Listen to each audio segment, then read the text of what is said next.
Nursing academy आपका हार्दिक स्वागत करता है। आप देख रहे हैं nursing and क्लेक्स concepts fact and bullets module 12 fundamental of nursing. साथियों, लाइक कीजिए, शेयर कीजिए एंड सब्सक्राइब कीजिए। मेरे प्यारे दोस्तों, ये सोचो कि मेरा सपना क्यों पूरा नहीं होता।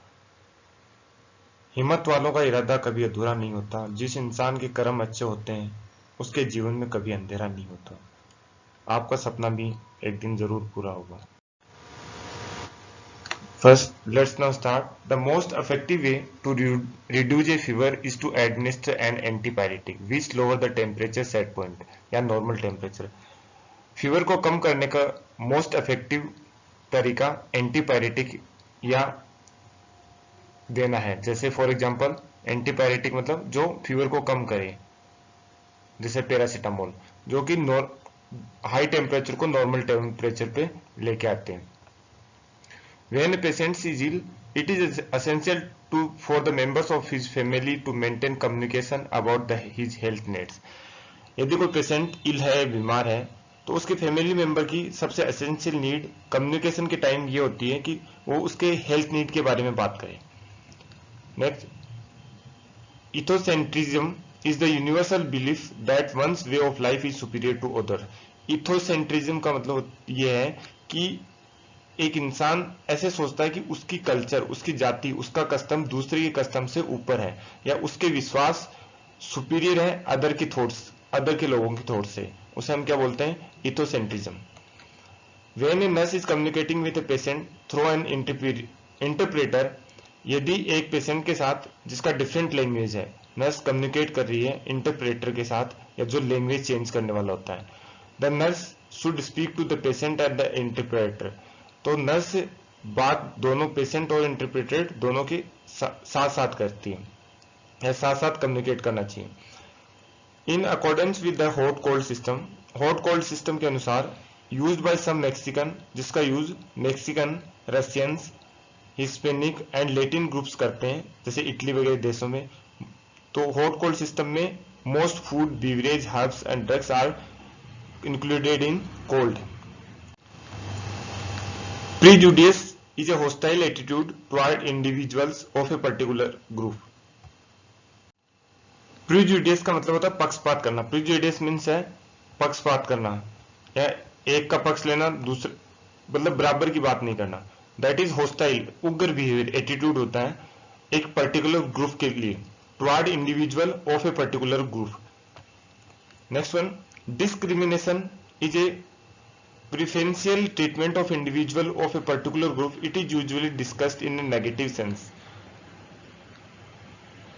Discrimination means भेदभाव करना, किसी भी कैंडिडेट के नेगेटिव या गलत ठहराने के उद्देश्य से किसी ग्रुप में एक के प्रति अलग माइंडसेट या डिस्क्रिमिनेशन या भेदभाव रखना। Next one, increase gastric motility interfere with the absorption of oral drug. यदि गैस्ट्रिक मोटिलिटी बढ़ेगी तो एब्जॉर्प्शन ऑफ ओरल ड्रग्स भी इंक्रीज होगा। तो गैस्ट्रिक मोटिलिटी ड्रग के एब्जॉर्प्शन को प्रभावित कर सकती है। Next one, three phases of therapeutic relationship. किसी भी नर्स पेशेंट का रिलेशनशिप के लिए तीन फेज होती हैं। फर्स्ट है orientation phase, second working phase, third termination phase. Orientation phase के अंदर क्या होता है? ओरिएंटेशन फेज जिसके अंदर फर्स्ट पेशेंट और नर्स कॉन्टेक्ट में आते हैं। It is A orientation phase of therapeutic relationship. Patient often exhibit resistant and challenging behavior. इसके अंदर पेशेंट क्या करता है?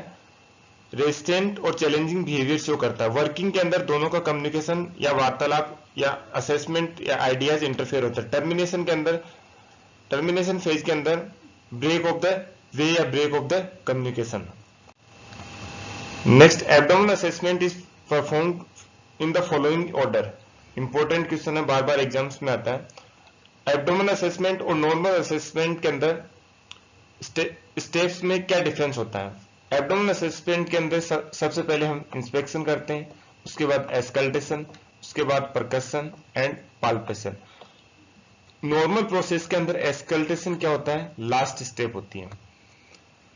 इंस्पेक्शन, परकशन, पाल्पेशन और auscultation, it is a normal. Abdomen के अंदर ए को हम क्या कर लेंगे? पहले कर लेंगे। एस्कल्टेशन इंस्पेक्शन के बाद आएगा, A for a. Next one, when measuring blood pressure in neonate, यदि किसी न्यूनेट में हम ब्लड प्रेशर मेजर कर रहे हैं, the nurse should select a cuff that's no less than 1/2 and no more than 2/3। तो उसमें कफ का सिलेक्शन कैसे करना है, the length of the extremity that use, उसकी एक्सट्रीमिटी से 1/2 से कम एंड 2/3 से ज्यादा नहीं होना चाहिए। जैसे लेंथ की एक्सट्रीमिटी इतनी है तो 1/2 से कम और 2/3 के बीच का बीपी कफ लेना है हमें। Next, when administering a drug by Z track, the nurse should not use the same needle that was used in draw the drug into the syringe. जब हम जेट्रिक मेथड से मेडिसिन दे रहे हैं तो जिस नीडल से हमने ड्रग को डिजोल्व किया उस सिरिंज का उस नीडल का यूज नहीं करना है, नीडल चेंज करना है उस सिरिंज में, because doing so could stand the skin. यदि उसी नीडल का यूज करेंगे तो मुड़ सकती है या स्किन को स्टेन भी कर सकती है। Next one, site for intradermal injection include, intradermal injection की कौन कौन सी साइट्स होती हैं? First, inner arm, upper chest, on the back और अंडर द स्केपुला। साइट याद रखना है, inner arm, upper chest, on the back, under the scapula.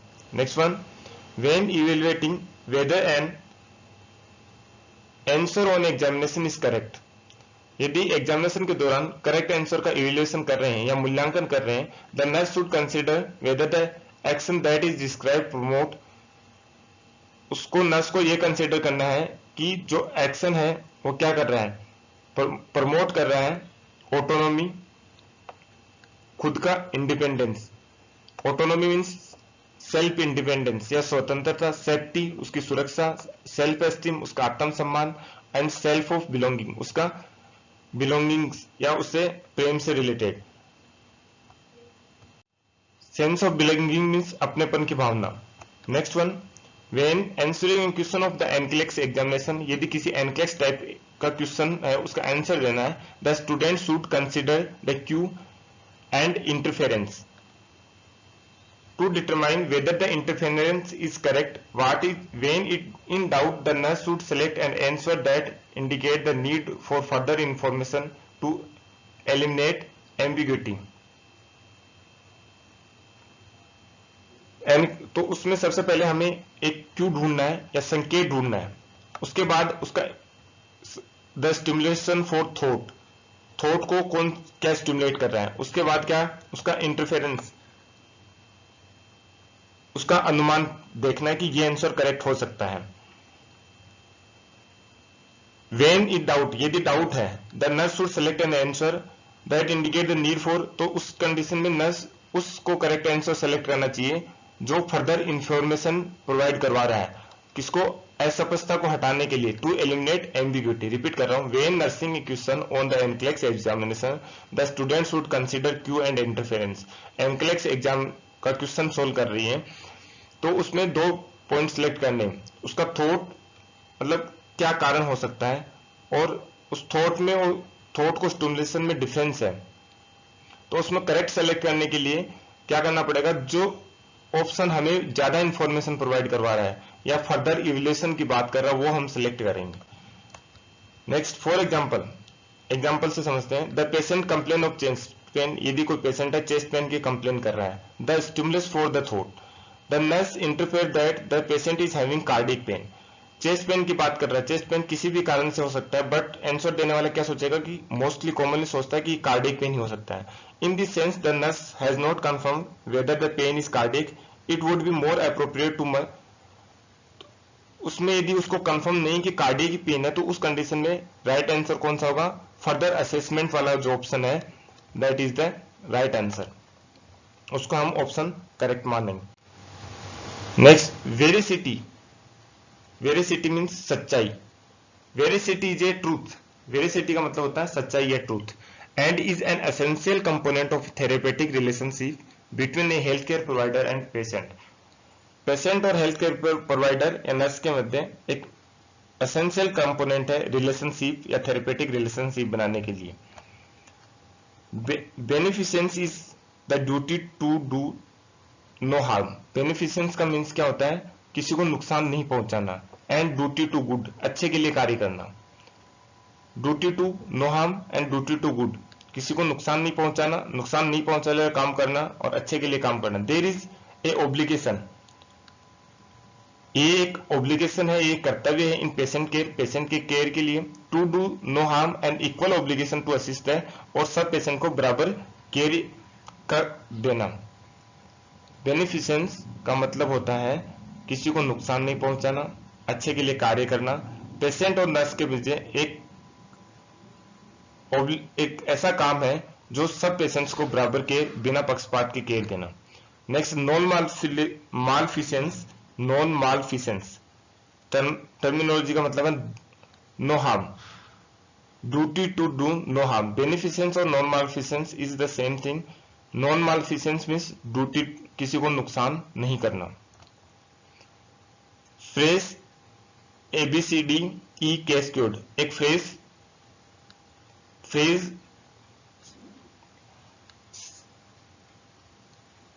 Candidate था जिसने जो प्रायोरिटी बेस्ड क्वेश्चन सोल्व करने के लिए एक कैस्केड या एक सिद्धांत दिया था, कंसेप्ट दिया था। कैस्केड मीन्स होता है झरना या सोपान या steps. Provide a framework for prioritising, किसी भी क्वेश्चन की प्रायोरिटीज सेट करने के लिए। Care by identify the most important treatment for concern, कि सबसे मोस्ट इंपोर्टेंट कंसर्न किस पे फोकस करना है, कौन सी सबसे पहले प्रायोरिटी होगी। नेक्स्ट, फर्स्ट है airway, ABCDE। A for airway, this category include everything that affect a patient airway. इस कैटेगरी के अंदर हम सबसे पहले फर्स्ट प्रायोरिटी देंगे इसको जो पेशेंट एयरवे की बात करता है। इंक्लूड ए फॉरेन ऑब्जेक्ट, जिसके अंदर क्या आएगा, फॉरेन ऑब्जेक्ट है। Fluid from an upper respiratory infection and oedema from trauma और एलर्जिक रिएक्शन।